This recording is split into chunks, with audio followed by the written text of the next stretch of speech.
Ladies and gentlemen, so this year marks the 25th anniversary of the Women, Peace and Security Agenda, and it's a milestone that deserves both recognition and reflection. It's over a quarter century where we've had norms and frameworks being built with very remarkable clarity, yet the gap between those commitments and the reality of peace processes remains striking. And at the same time, the world around us has changed fundamentally. Geopolitical competition, strained multilateralism, and increasingly fragmented conflicts are redefining negotiation spaces. And all of this makes the question of who influences political decisions more pressing than ever. And it is here where the Women, Peace and Security Agenda is being tested, how its principles can be applied and upheld in a highly constrained and security-driven negotiation environment. So my name is Johanna Poutanen. I lead the work on inclusion and digital innovation at CMI Martti Ahtisaari Peace Foundation. And it is my absolute pleasure to be moderating the conversation today. And we aim this conversation to move from abstract commitments to real practical strategies, political agency, and concrete mediation experiences. So I'm very delighted to be joined by three very distinguished leaders and mediation practitioners, each of whom bring first-hand insights from negotiation efforts in Libya, Yemen, among others, and also a broader regional and international context. So briefly introducing Madam Hanna Tetteh, currently the Special Representative of Secretary General in Libya, with extensive leadership experience in the UN, also having led or co-facilitated the IGAD-led revitalization process for South Sudan a few years back, but also brings first-hand experience on women's political agency, having served as a member of parliament and cabinet minister in Ghana. Then we have Madam Zahra Langhi, who is the Senior Advisor on Inclusion and Women, Peace and Security at the Office of the Special Envoy of the UN Secretary General in Yemen, but also not only the mediation experience, but as a negotiator herself, some years back, having founded the Libyan Women's Platform for Peace and participated in the Track 1 process in her home country, Libya. And then we have Ambassador Roland Steininger, replacing the Assistant State Secretary, so really appreciate you jumping in. And he also has served in multiple mediation processes, including the Special Envoy for Middle East. So we have really excellent panel that brings first-hand insights. So let's get going with the conversation. We also aim to leave quite a bit of room for audience questions and reflections, so do get those ready. Let's start with the fundamental question. I feel like 10 years back, we were moving from the why question to how when it comes to Women, Peace and Security Agenda and mediation, but we're kind of coming back. Because of the changes in the context, because of the pushback, we're increasingly asked to answer the question why. So I'm asking that from you in a few minutes, like where do you see, how do you frame the strategic relevance of the Women, Peace and Security Agenda in mediation? And also, do you counter resistance to this justification? And if so, how do you overcome it? Madam Tetteh, please. Thank you very much. I think first and foremost, the most important thing to state is that women have as equal a right to reflect in the matters that are affecting their country and their circumstance as men. You don't need to find a justification that creates a special reason why women should not be part of that conversation. And I think that in countries where that has been more and more part of the political space, what has happened is that indeed this question of why becomes less and less relevant. But as you said, there are a lot of contexts where that is not the case. And so very often in the various peace processes that I've been involved in, including now in my role in Libya, what we've done is that we've tried to create the opportunities for women who we know have both the experience, have the capabilities, have the understanding of the issues to come together and frame the response to that why so that it's not the UN that is doing it, but they are doing it, and on the basis of that, build them into the process. So we are about to restart what we call a structured dialogue process in Libya along the roadmap that I presented to the Security Council on the 21st of August. And what we have said up front is that there is going to be 35% women's participation. But in order to make sure that that 35% women's participation, again, is not tokenism, we are being very careful about the people that we are inviting into the process. We also don't want to be accused of recycling women who have appeared in processes before, because then it creates the impression that there's only a particular group of women who have the capacity to discuss these things. And so we're being very deliberate about making sure that we create the space for those who have the interest and the capacity to do so. But back to the point I made at the beginning, I think the first thing is not to fall into this trap of having to create a justification, but stating that our societies are made up of men and women. We have different roles to play socially. We play various similar roles sometimes economically. We equally are interested in what happens in the political context, and for that reason, having an opinion about these issues is not something that should be considered as strange. Two, we also have to make sure at every opportunity that when we bring women into this conversation, it should be women who understand the issues. Because the most self-defeating thing you can have is to just have tokenistic representation. In the Revitalize ARCIS process in South Sudan, you had on the three main sides of that negotiation, on the side of the SPLM-IO, Angelina Tenney, who later became Minister of Defense and Minister for Interior. I mean, she was nobody's pushover, right? Yeah, sure. And she came into the discussion and she knew exactly the points that she was making, and she addressed issues from the perspective of why these were peace and security challenges, and by the way, why you should also look at it from a woman's perspective.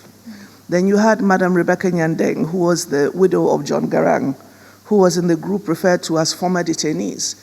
Again, she had a lot of stature, she had a lot of respect among the South Sudanese community, and she was there to articulate the position of the victims, of the female victims of conflict, especially victims of sexual and gender-based violence.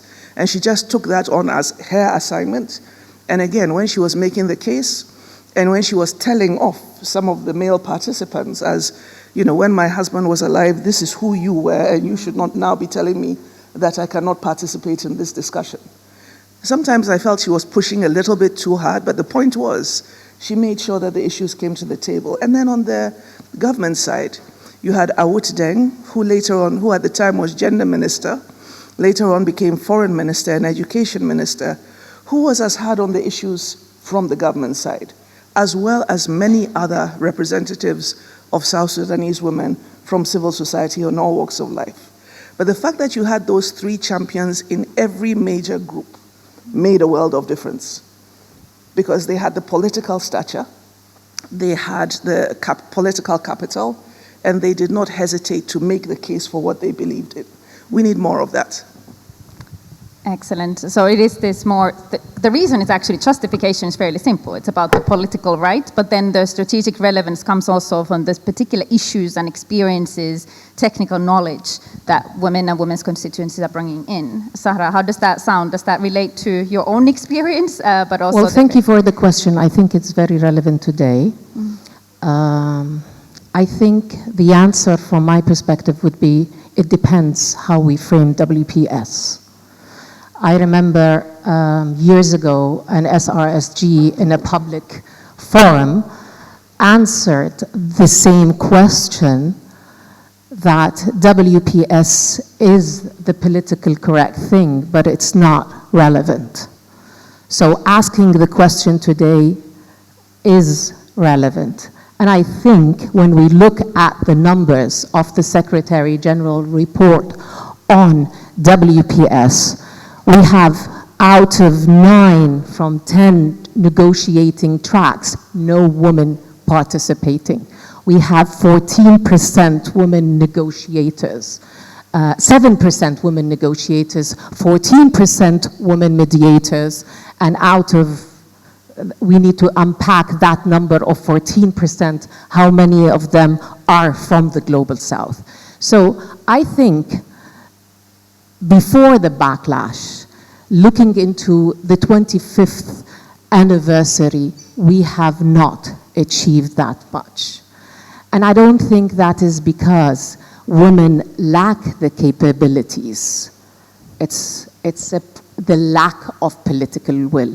And I don't think it's because of cultural, social, or even religious reasons that women are not represented in the negotiating tracks. I remember very well, I think it was with the second SRSG in Libya, and today will be participating, I'm double-hatted, a former Libyan negotiator throughout the 10 years, and today supporting with a strategic advisory role the special envoy on Yemen, which has its own problems in representing women. So I remember very well when the SRSG was meeting Libya's prime minister and was lecturing him on the relevance and the importance of WPS. The Libyan prime minister, he said, where are the women in your team? So I don't think we are walking the talk yet. So, and I agree with Madam Tetteh that a core issue here, a problem we're facing is tokenism. It's tokenism, it's lack of leadership fit for purpose, it's lack of political will to have broader, inclusive peace processes. We are fixated and we prefer, as mediators, to have a small or two parties only represented. So I think that is the problem. So, and again, what do I believe, whether it's relevant or not? Yes, definitely it's relevant, but once we reframe it as something that is people-centered, once we go beyond the siloed approach, and I've seen how in our international systems we've been approaching the whole WPS with a siloed approach that depoliticizes WPS, that pigeonholes women only as peace-building activists. So we need to have a more integrated, comprehensive approach that is centering local communities' needs. It then becomes relevant and it becomes a rights issue. It's if we look into it from an inclusive approach. Thank you. Indeed, this need for repoliticization has come up a lot during the anniversary because there's this tendency of having a bit of a more technical approach to advancing the agenda. There's more mainstream, but it's fundamentally a political agenda. Ambassador, what reflections does this ring to similar to your own experiences in and around peace processes?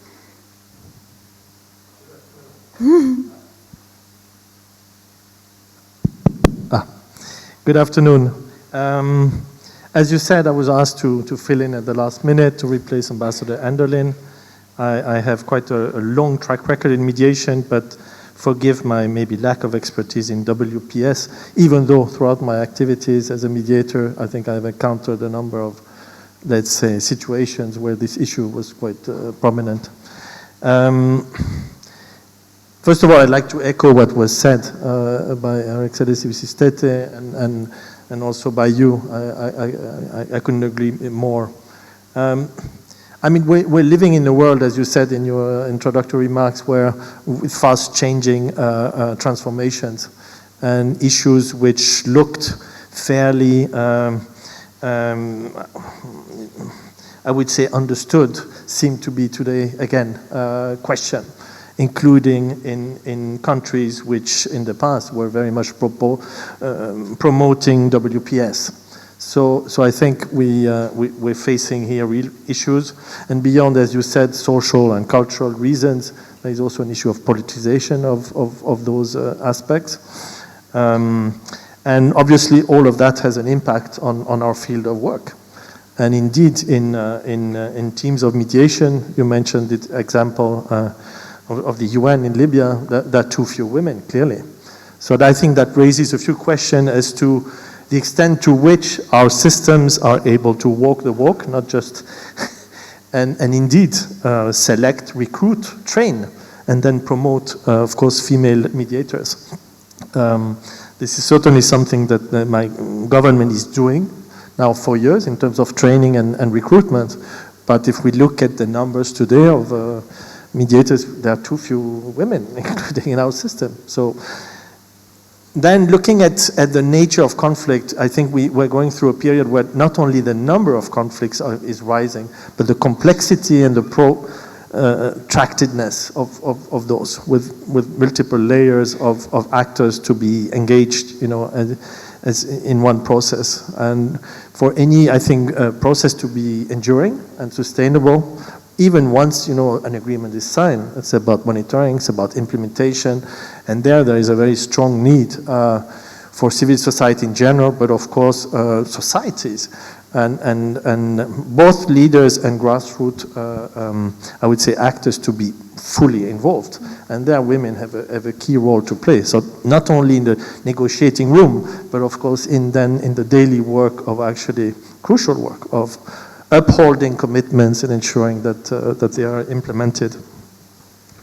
Great, thank you. You're actually already bringing us to the second topic, because we want to focus also on this panel that what works, what is actually happening. I think there were some great examples already shared. We know the context is extremely difficult, but what are then the strategies that you have seen or done yourself, Madame Langhi's case, in the ways that women negotiators or women's constituencies are trying to influence peace processes and the outcomes, or the implementation, as Ambassador pointed out, that it's not only a process itself, it's only what happens before and after. What are the strategies you've seen working?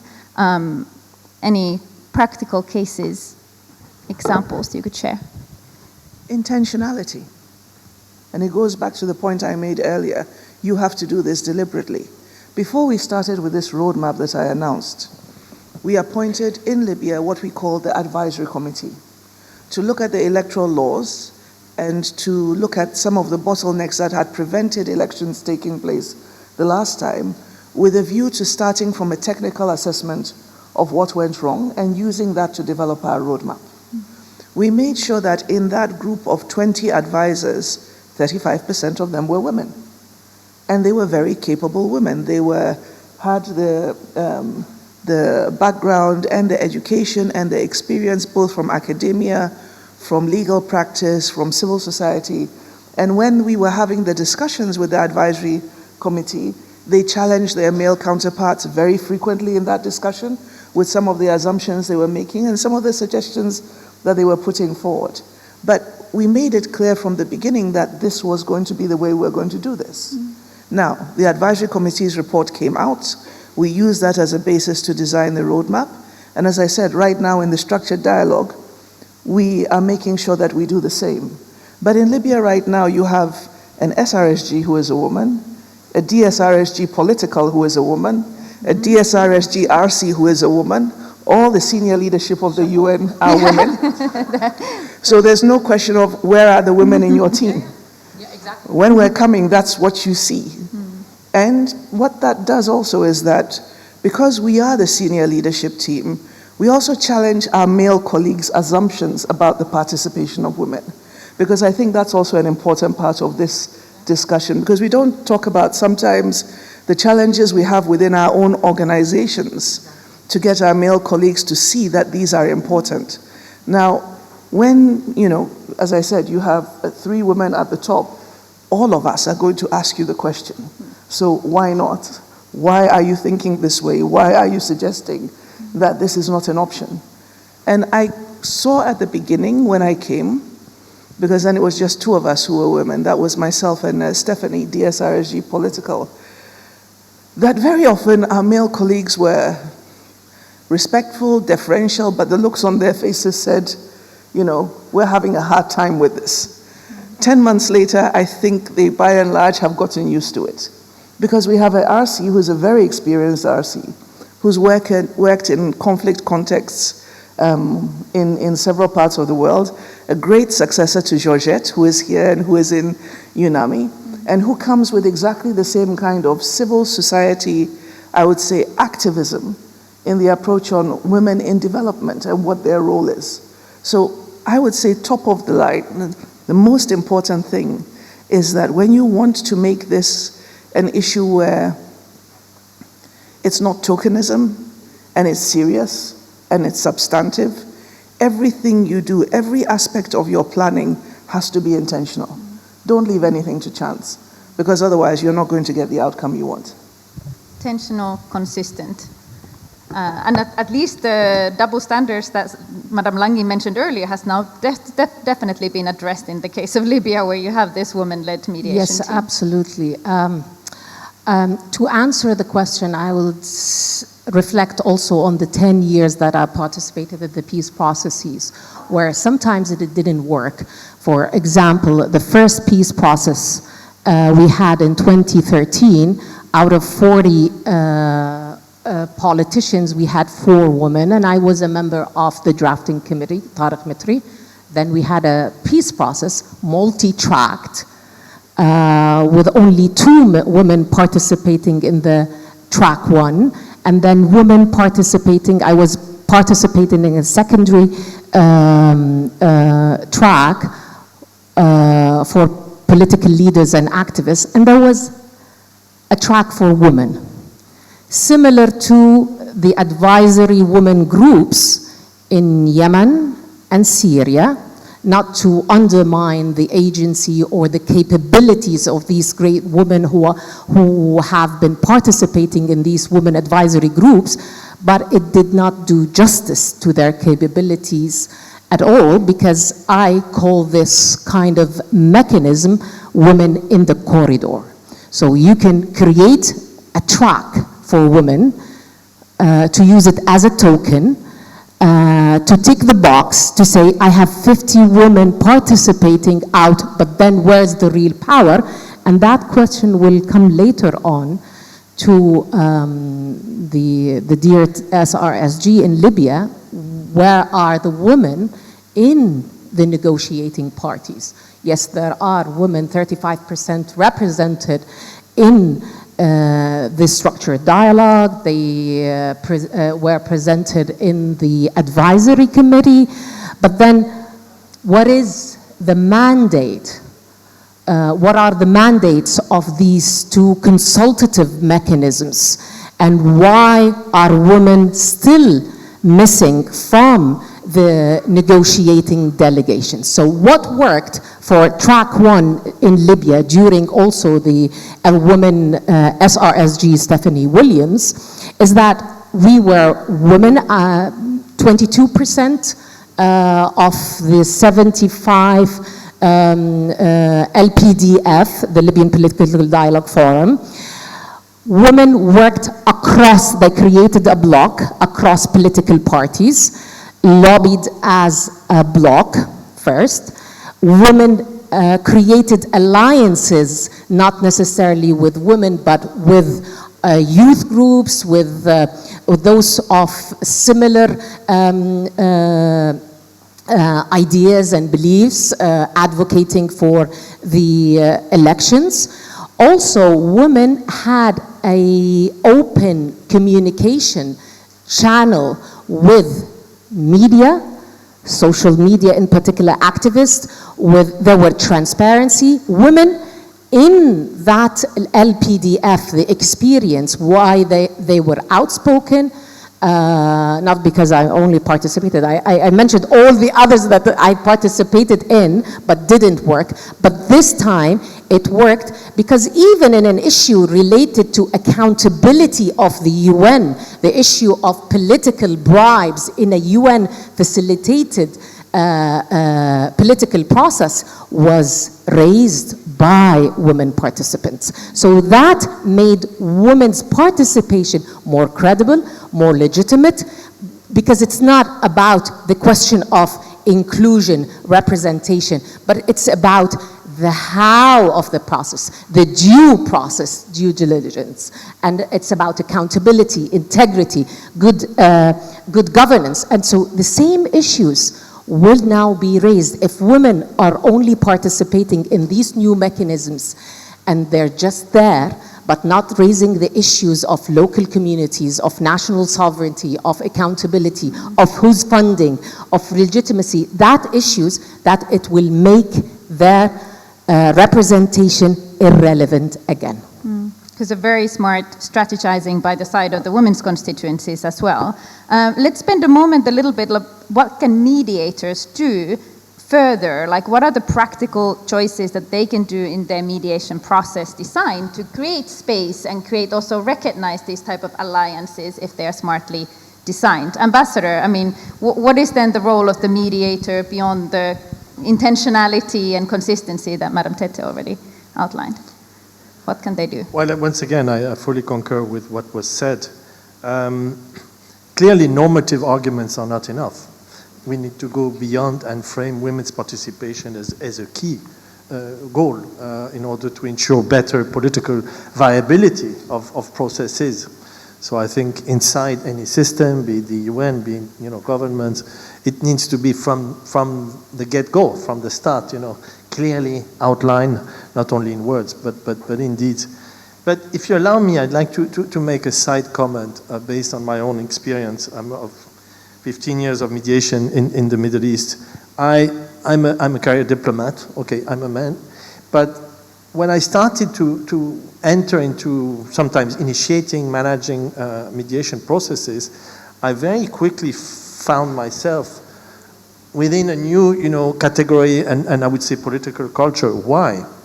Because civilians, diplomats were not managing so-called peace processes or mediations, be it ceasefires, be it prisoners exchanges. They were entirely security agencies, military and so political, military intelligence, general intelligence. So, which means that even as a male, if you want to enter into that game, you need to learn to swim and basically navigate in actually a very different political culture. And in those ministries or entities, obviously women are even less represented than in, I would say, diplomatic services. And I think, as you mentioned in your introduction, there is a lot of security-focused processes today. So I think we need to try to reflect upon that. How come there is now this probably, really excessive focus on narrow security aspects of a process? And what led us there? And so I don't have any, I would say, magic, response to that. But I think it's a deep trend that we're facing today, and we need to reflect upon that and see how we can, in mediation teams, and here I include, for example, in my own ministry, make sure that we have the broadest, let's say, expertise, plural expertise. And this, I think, can only happen, if we have, properly trained and experienced women, as you said, Mr. Excellency, again, involved from the get-go. But again, this security focus of at least many mediations I was involved in, and I was dealing only with intelligence people, either with political leader or intelligence people. And there, I hardly met any women. If I may, on this very important point, and we see this trend growing, so how does that shape our strategies somehow? Does it shape the strategies of women's constituency? Should they prepare differently to influence negotiations, or should also the support actors direct their support in a different manner because of this increasing focus? Any quick reactions before we turn to the audience?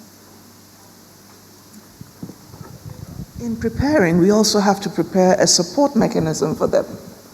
so that, and we've taken that into consideration in this process, so that they're not just there, as I said, as representatives, albeit with the skills that and with the experience that allows them to participate, but they also have a team that helps to give them responses to the issues that come up, to which they may not necessarily within their own experience have the answers to those questions. So for instance, one of the things that we have done for this structured dialogue process is that we've created what we call a women's caucus. But that women's caucus is going to be made up of women, but it's also going to be made up of technical experts who are men. So that the women who are participating in the SD are in a position to go back to that mechanism. And if they want research, and if they want to have, some discussions about, so what actually does this mean, and what could possibly be outcomes, but that would be focused and gender sensitive in trying to elaborate a response, that they have a space where they can do that. Because we couldn't possibly bring in everybody who wanted to be part of it. And as I said, we also wanted to make an effort not to be seen as always dealing with the same people. Mm-hmm. And we also wanted to bring in young women, because the point is you've got to create a pipeline. And so when you give them the opportunity to participate, not in the main discussion, but in this support mechanism, you also help them, you expose them, and you also help them to build their capacities as well. So I think that that's one mechanism. There can be others. In the South Sudan process, what happened was that you had, as I said, 3 female actors who had been military in their own right. None of the guys could basically say that they didn't understand the security dynamics, or for that matter, the security issues. So they came into that conversation from a position of having participated in their struggle, being knowledgeable, and having held senior leadership roles themselves. But what you saw them doing during the breakout sessions was that they made themselves accessible to the other women, especially those from civil society, who wanted to understand some of the issues and why they were so forceful about certain things. And I think creating those learning spaces and consulting spaces and times out during breaks in the process to help them also, again, to think through some of the issues is critical. That's why I said it has to be very intentional in the planning. Madam Langhi, very briefly, and then we can turn to... No, very brief. I'll try to be very brief, but I think the problem we are not addressing is that women's participation is more of a thought, it's an afterthought.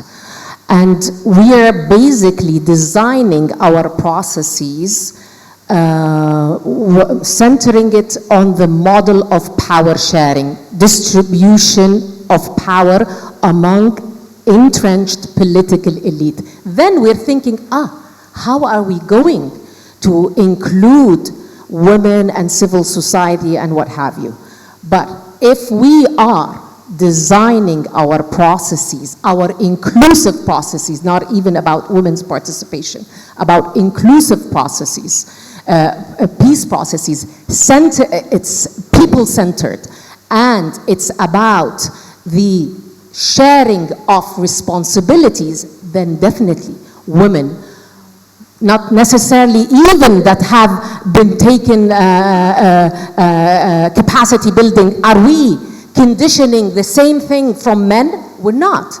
Men, they just come and assume the space. Why are we conditioning that women should have capacity building workshops on mediation, on negotiations before participating? Why? I've seen women at the local level mediating without knowing even anything about 1325.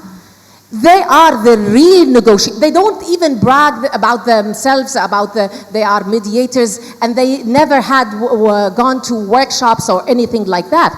But if we are interested and we are designing people-centered peace processes, we're not only focusing on warring parties and the political entrenched. I've heard you, Madam Hanna, saying that we don't want to circulate the women. But For the last 15 years, it's the same male political elite has been circulated over and over. Nobody dares to tell them that you cannot be circulated in this round of talks because they assume this space. But if we have women political leaders that have the legitimacy of local communities, why are we thinking of changing them and bringing new leaders they don't even have the expertise and then blame it and say women don't have the capacities? Thank you for healthy questioning of the presumptions that underpin our understanding of mediation. I want to make sure if there are any questions or reflections from the audience. There should be some mics. I see Ambassador Mono.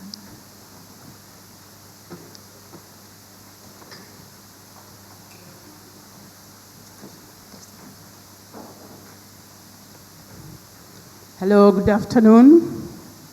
Good afternoon. I just want to make sure you are awake and listening.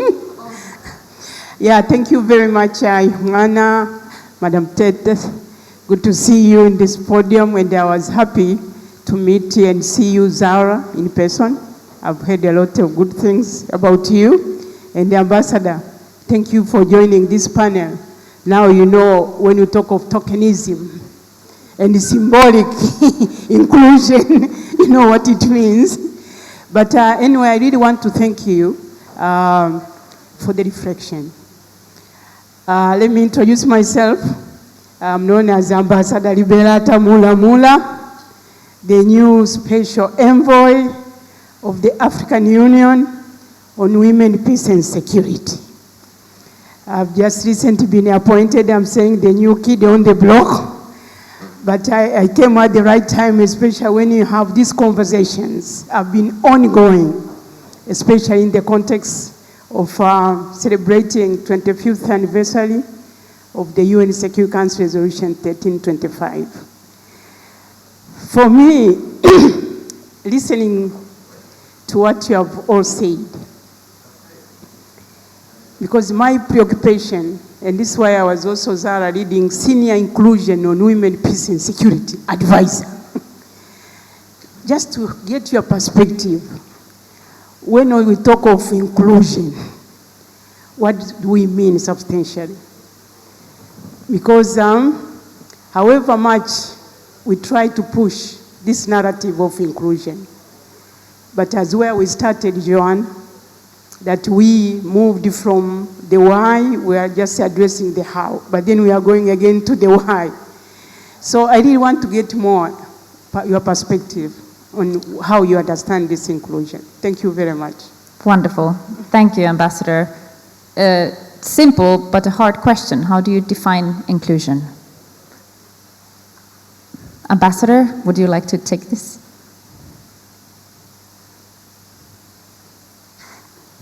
Two-sentence response. That's a big question. I'm not sure I can, you know. Well, I mean, my understanding of inclusion is that it needs to be based on, as it was said today, on the realization that only if, you know, the proper inclusion is realized from the get-go of a process and from the time, you know, teams are formed, that with a clear understanding and objective to have, you know, a broad-based approach in that process. And the realization that women bring to the table quite unique perspectives and understanding of issues that often, I think, are overlooked in processes. I think this is, if I need to summarize, this is my answer. Thank you. Well, inclusion is basically, it's not a siloed approach. It's a comprehensive, integrated approach, employing a bottom-up approach that puts people at the center, people, women, youth, everyone. I think we need to move away from the paradigm of women's empowerment and start thinking of another paradigm of inclusive, rights-based, bottom-up approach, where we create conducive, safe environments for full, meaningful, equal participation of women. So it's not only about women, it's about everyone in that society. And it's about accountability as well. People-centered process. I will now, because we are coming to the end of the session, so I will now give the last round to you all very briefly to identify a blind spot. At the anniversary, we've talked a lot about women, peace and security agenda. What have we not talked about enough on this thematic? One issue, one question that we really should take away with us from today and reflect further. I think we haven't done enough after the processes to demonstrate the value add that was brought to the table. And so because of that, it reinforces the image of tokenism. If you're talking about inclusive processes, and I agree with them entirely, you're not just talking about women, you're talking about the diversity of that society, including people who are also disabled, right? We should look at society across board and make sure that in designing processes, we try to bring as much representation as possible, but understanding that those people can also not just be standalone tokens on their own. You must give them the ability to also go back to their constituencies and have that ongoing conversation so that when they're talking from a position of representation and not just representing themselves. But I think that going forward, peace agreements are falling apart, and we've seen that over the years, because once the agreement is signed, we think that's it. We don't pay enough attention generally to the implementation and to the constant support to make sure it doesn't go off the tracks, and we don't emphasize the value add that has come about as a result of this diversity. That's what I think we need to do more of. Thank you. Let me go to Ambassador first. I fully agree. This is absolutely crucial. Before, during, and after, to realize that, to try to really establish a continuum. And that continuum must entail, and that shouldn't be a political statement. Absolutely, the inclusion of different, for sure, women is crucial. There is youth, as you mentioned, but women are absolutely central. And I think it is unfortunately still lacking. And we see, I think, the debate over those issues become even more controversial recently. Inclusion in general, let's say, gender inclusion. And that honestly worries me, even in our Western systems. That requires, women's rights at the end of the day and accountability, I think, are two key aspects that we must pay attention to. Thank you. Rights and accountability. I would say, especially at this critical global juncture, and with the weakening of our multilateral system and the rising of minilateralism, is how can we, with the regional actors, reframe the question of WPS, make more incentives, and this is a call for the regional actors who are claiming the space and saying they will want to play a role in mediation. What can you do to reframe the WPS question and make it more about inclusive participation for all? And make sure that, ensure and debunk the fallacy that WPS is a Western intervention policy and that women's participation is really embedded in the traditions of this region. Thank you. I think those are very powerful words to conclude the panel. Reframing is part of the mediator's toolbox. So I think a challenge for us all to take with us from how do we adjust the narratives, the justifications, and the strategies to the context that we are at the moment. From my side, I would like to invite you to give a huge round of applause for our amazing panelists. And of course, those in the audience, which I think speak to your commitment and interest on this topic. Thank you very much.